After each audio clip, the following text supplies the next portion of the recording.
Ladies and gentlemen, hello and welcome to episode 2 of Moving the Goalpost. I am your host, Danny Mills. With me as always, Mr. Nick Orb. Morty, how things going tonight? Going good. No complaints of mine. Awesome. So it's nearing the end of July and best ball's really starting to heat up. Tonight we plan on going over some camp news, ADP movement, who we like, who we don't. And Nick, you want to talk a little bit more about that?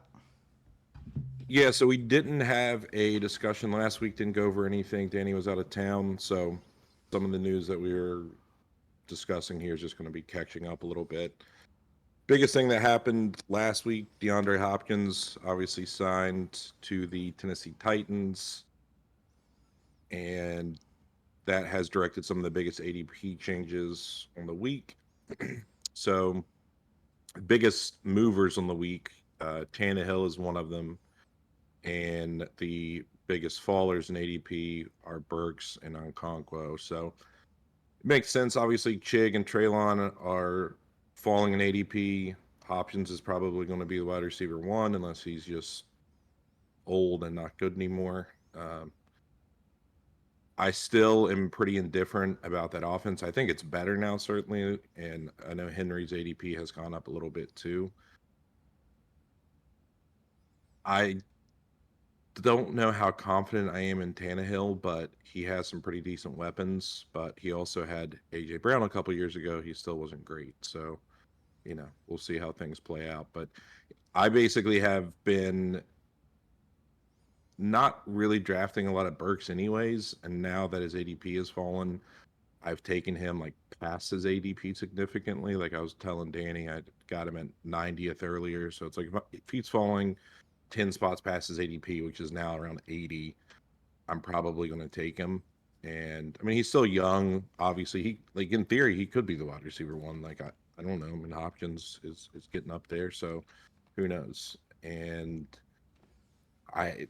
Henry's been rising. Like I've especially with all the running back issues that are going on. Henry's been going like 20th, 21st, 22nd now. So definitely seen a difference there, and probably should be. The passing game will take off some of the pressure on him. So I don't know. How do you feel about just the offense overall and where Burks and Chig are going? Yeah, so I'm probably a little bit higher on Burks, and we're stuck in 1,000 slow drafts as we're slowly drowning. But he's fallen a little bit slower in those. So in a couple of them, his ADP is still like 70, 71, 72. I'm getting around 77, 78. You getting him at 90 is making me jealous over here. I think their offense could be a little bit more explosive. The biggest thing for me with Tennessee when I look at it is like who in the AFC South, uh, as a defense, am I looking at that I'm afraid of in a sense? You know what I mean? I think the AFC South could have some decent shootouts. I mean, I don't see any big fear on the corners, or I know the Jags have some decent edge rushers and things of that nature, but I think Burks, if he can stay healthy, if D Hop opens it up and Henry does what he does every year, I think Tennessee could be a little bit of a sleeper team. Yeah, and I think Tannehill is probably going to be the starter unless he just really is terrible.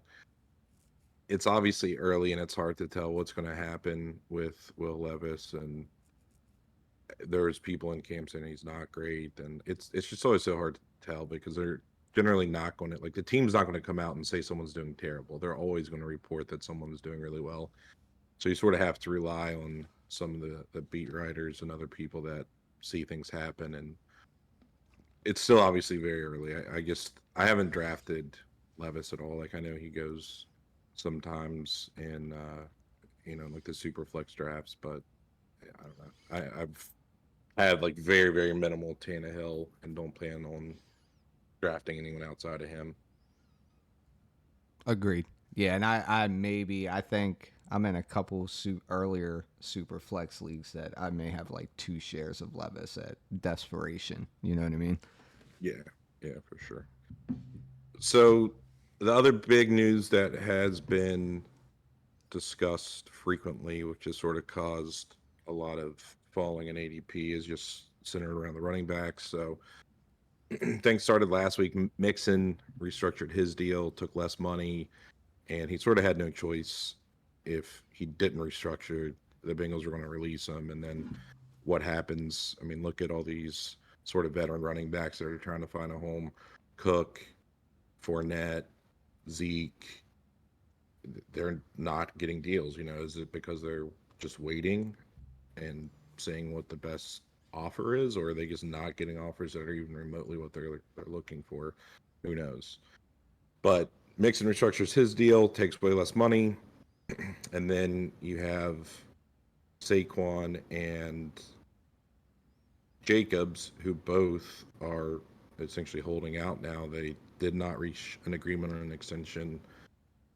They had the big meeting this week with all the running backs on the Zoom call and sort of trying to stand in solidarity, but I don't know what good it's going to do. And that's really where we've seen a big fall with Saquon in some drafts, with Jacobs in some, and people are afraid of taking them.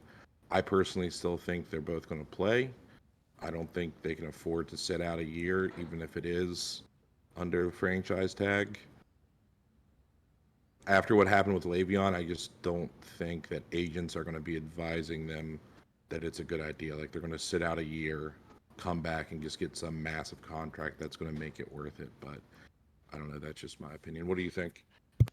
I agree with you. I don't think sitting out a year is the smartest move.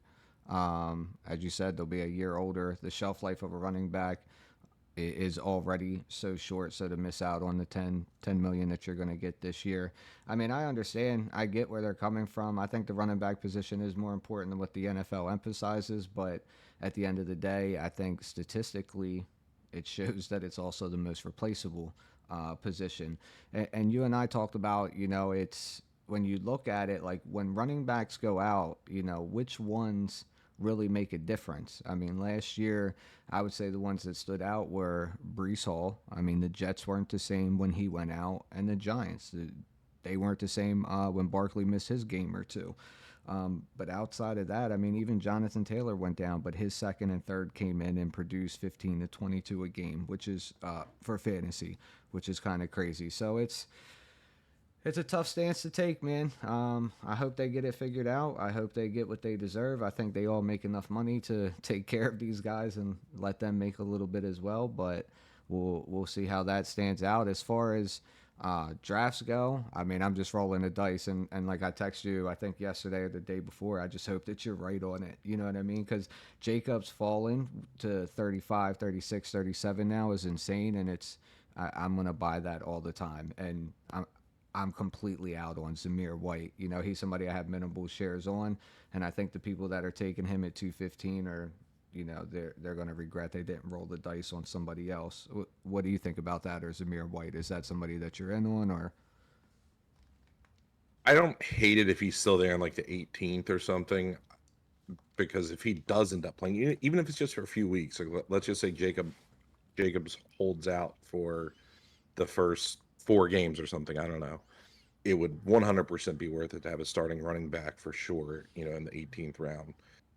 If he's getting, like, I've seen him go maybe 175, 180, something like that. Like, I'm not going to take him there because I really do ultimately think that Jacobs will still play. So, I don't know. He's not someone that I've really drafted a lot. I'm doing so many slows right now, too, that by the time I catch up to the, 16th, 17th round, like, maybe things will be different and maybe I will take him a little bit.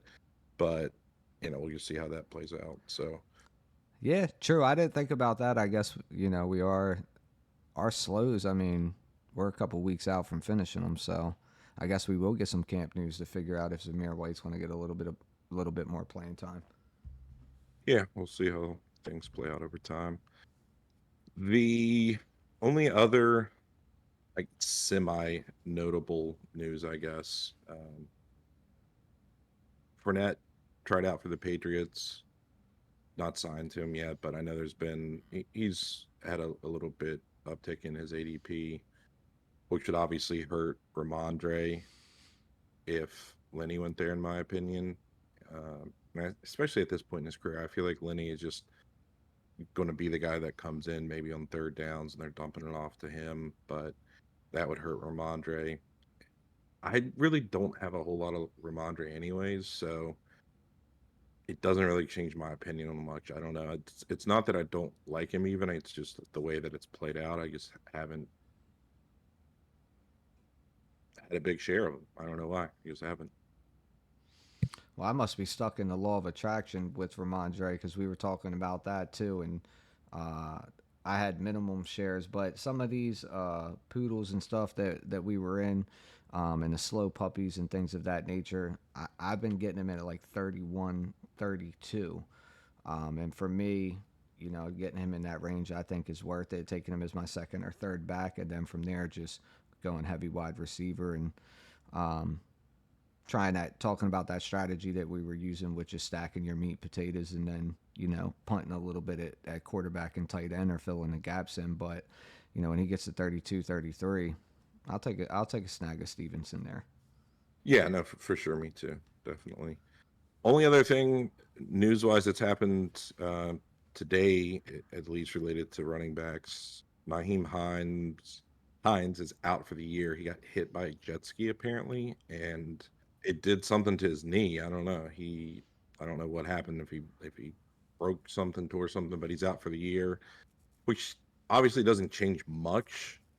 I think if anything, it might mean that Cook is just going to get like a little bit of extra work because Hines really is a pass catching back. Cooks is sort of their pass catching back. They still have Latavius Murray and uh, Damian Harris. Sorry. So I have like a pretty good amount of Cook and Harris as is, anyways, just because I want to have exposure to the Bills' offense. So I've been taking both of them pretty frequently. If anything, I might like Cook just a little bit more, but it's not really that big of a change, I don't think. I don't think it's a big change for Hines either to be out for the year. I agree with you. I think Cook, that'll open that roll up a little bit for him more. If anything, it'll benefit the old reliable Latavius Murray, who at some point is guaranteed to come in and put up 15 points randomly for somebody 2 or 3 weeks in a row, and then disappear for the rest of the year as he usually does. I think Damian Harris will play a good role for them. I think he'll play a little bit more of a bigger role than what some of us are assuming, but I think Cook and his ADP are fair. I think the distance between the two, if you want to roll the dice on Cook a little bit more because he's younger and might carve his way to a bigger role, that's also fair. But I'm with you. I don't mind either of them, and I'm good on the shares with Buffalo for sure. Yeah, the only other thing really has that I've noticed or paid attention to is the Giants just like keep adding more and more wide receivers to the mix. It's like they signed Cole Beasley. I literally think they have like 13 or 14 wide receivers or something right now, something absurd. And I've had some teams now where like I'm literally just drafting Daniel Jones naked, like not even adding any of his pass catchers, just because I feel like, I mean, who knows who's going to have big games, and he has a good amount of rushing upside, so he's sort of someone that I don't care if I have a stack with him. I still would prefer it, like so taking like Waller and Jones, or I still like Hodgins, but beyond that, it's just so hard. It's like, is Paris Campbell the go-to guy? Is it Hodgins? Is it Hyatt? Is it Slayton? Is it now Beasley? Is it? I mean, it's just littered with tons of mediocrity. So it's just so hard to know which one of them is going to end up coming through. Yeah, I would say it's the old roulette wheel with all 15 of them. I mean, it'll be curious to see how camp goes, how the playtime goes, who's playing with, first string, second string, who's in the slot, who's not. I think Hodgins, and I've said, and probably will continue to hammer home, I think he's going to be their X. He's somebody who I don't mind to pair Danny Jones with. But I agree with you. If he's not there, I don't feel the need to go up or reach for him. Paris Campbell could possibly be another one. He's still fairly young. He ran a 4.4, came out of Ohio State. And he's somebody who could carve a role. And honestly, I think a lot of us thought would carve a role in Indianapolis. But, I mean, last year in Indy was just a shit show. So I think I agree with you. I mean, if I get Danny Jones and somebody doesn't fall, I love to get Waller in the 80s. I love when he falls closer to 90. I think that's a great value for him. And then if you can come back and pair Danny Jones, who, I mean, in most drafts, I think you would agree has been falling pretty deep as well. 120, 125, things of that nature.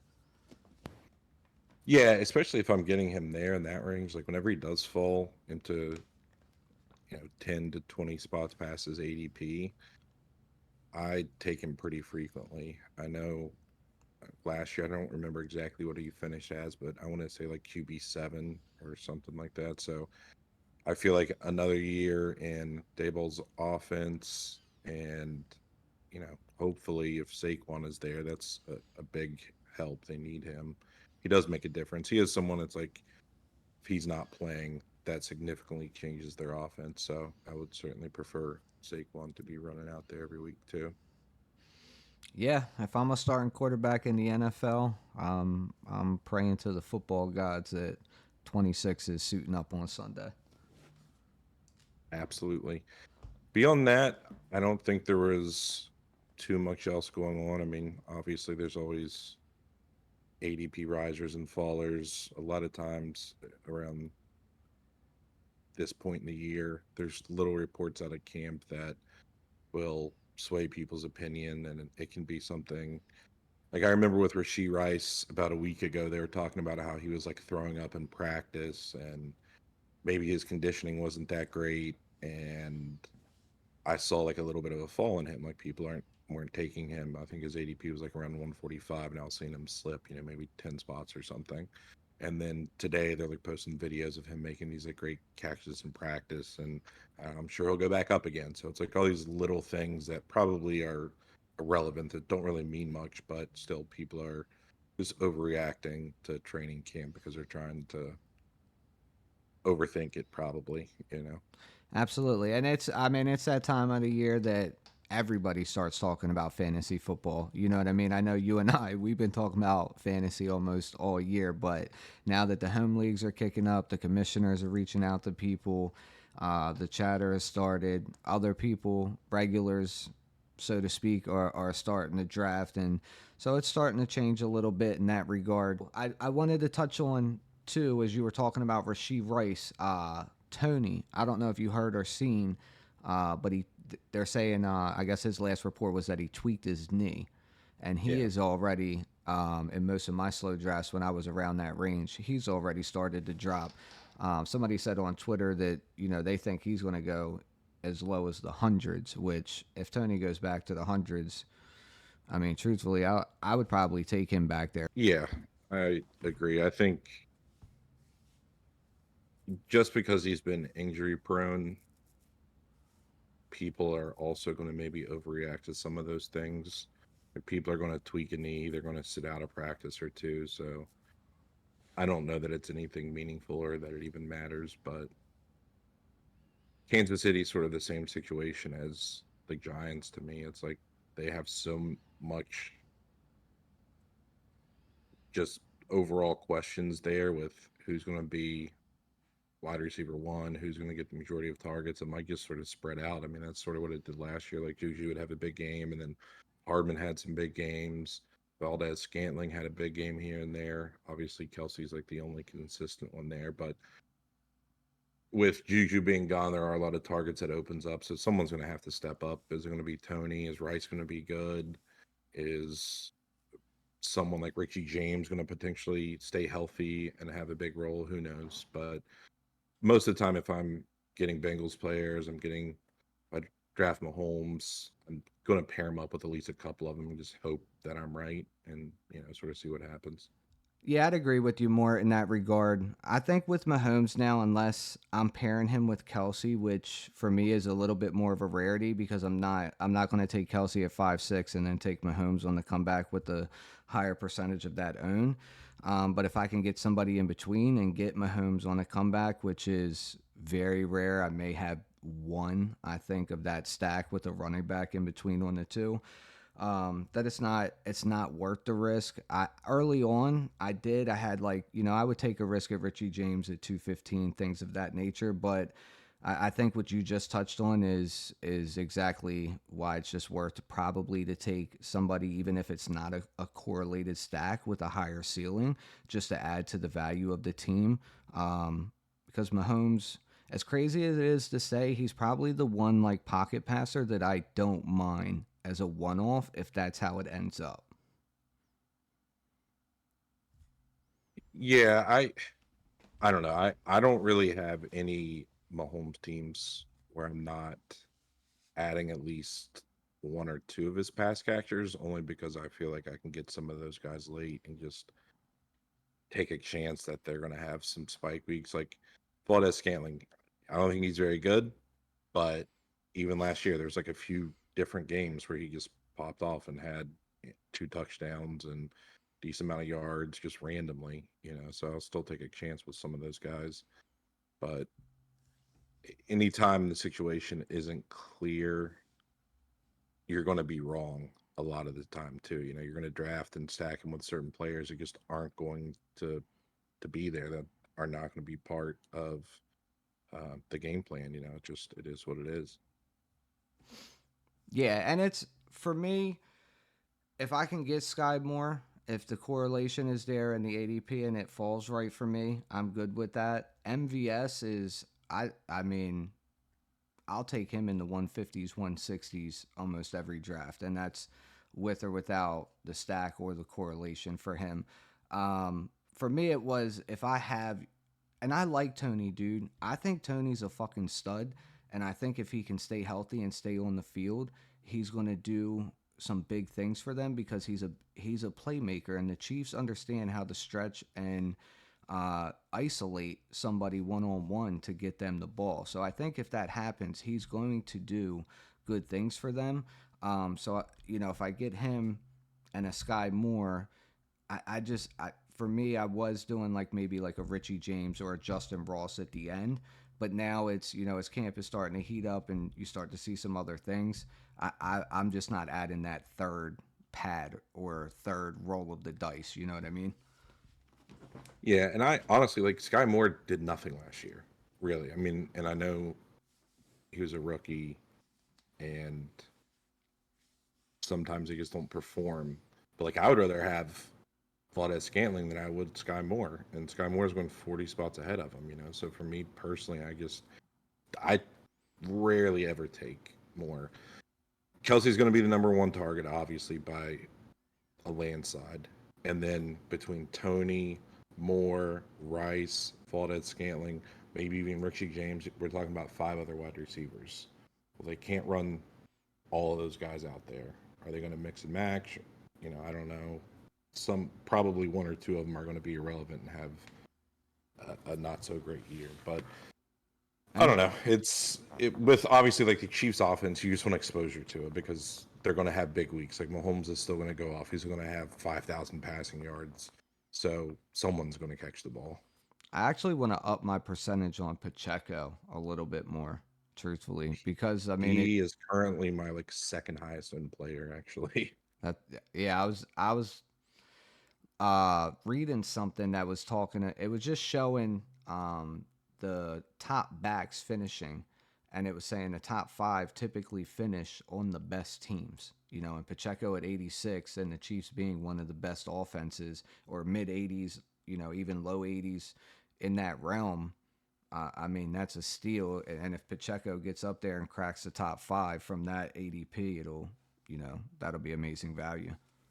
Yeah, no, definitely. I mean, and a lot of times, I don't know why I ended up with so much of him. I do like him probably more than most people do, but I have a very high percentage of him just at that point in the draft. I think he ends up sort of just always being there where I'm willing to take him. So I think that is about all that I had to discuss. Anything else that we didn't talk about that's happened over the last week or so that's been important or worthy of discussing?